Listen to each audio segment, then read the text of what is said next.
We speak the same words, you and I, but we don't speak the same language. I'm not like most of you, and neither are my friends, and the truth is I actually like being unlike you. I like my big, complicated shoes and my industrial rock music and my black fingernail polish. And most of the time, I don't even mind the label of Generation X. Actually, I like it so much that I put the word angst on my license plate. But as much as I pride myself on being different and being edgy, I have to admit that on some cellular level, I'm really not so different at all. Because each new generation that comes along just flaunts its fashions in the faces of those who are older. I mean, all I've got to do is look at my parents in the 60s, of pictures of them in their funny pants, and I realize that they were pretty different from their parents, and they were pretty proud of it. So in spite of the way my generation looks and the way we talk and the funny-looking people that we've made our heroes, I think that you can relate to us. Because I think that you know what it's like to be homesick for a place that you've never had.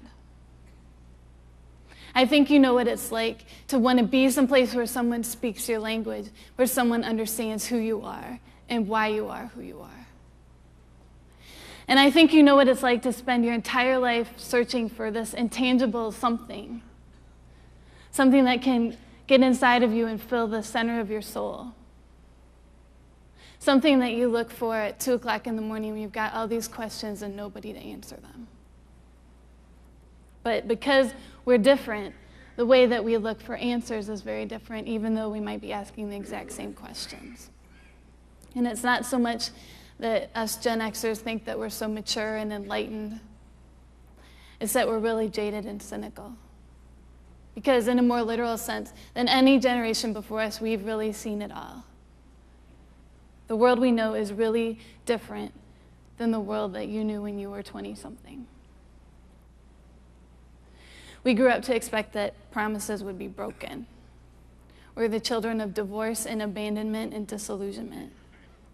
You tell us about the American dream, and we'll say, well, why bother? What's the point? Because we don't believe in fairy tales and happy endings, and it's not that we don't want to. It's just that we know it's a waste of time. The rules have changed so often for us that it's really not a big deal to break them anymore. Religion isn't the moral code that it was for our grandparents. Actually, most of us grew up on Sunday mornings watching cartoons instead of sitting in a pew somewhere. And the lines that used to define sexuality into these nice little compartments, they're completely blurred. There's no subject and no partner that's taboo for us. And marriage is not a given, just sex. There are no absolutes for us, no real solid right and wrong. We just believe what we can see and touch and feel and experience. But that's okay because we don't really worry so much about what we believe. It's really not what's important to us. What does matter is our relationships and our friendships. And because we don't trust very many people, because we expect that you're going to break your promises to us, the few people that we actually do let get inside of us are hugely significant in helping us decide what we think and what we believe. So when you talk to us about truth and about absolutes, we just hear you talking about your opinion of truth. And it might be fine for you to believe whatever you want to believe, but that doesn't mean that we're going to believe it, because it's all relative. It's all about your experience and my experience. At least that's what my generation believes. If you talk to my roommate, Colleen, and you tell her about God's unconditional love, she'll just look at you and say, well, what have you done for the homeless lately? Because if you can't prove to her that you believe enough to live, that you can take what you believe about love and show it in your life, then she's not going to pay any attention to you. And if you talk to my gay friend Jay about compassion and hope, he'll say, yeah, but what about me?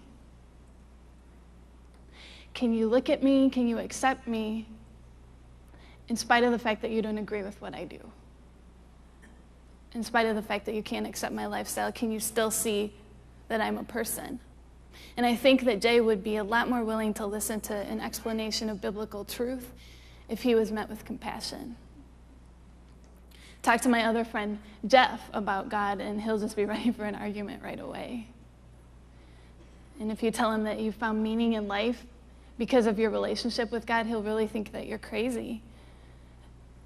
Because all he knows are a bunch of religious people who have all these easy, simplistic answers that do not make sense in his life. Tell my generation, just believe, and we'll hear you say, stop thinking. Talk to us about this guy named Jesus, and we'll say, yeah, but what about Buddha and Muhammad?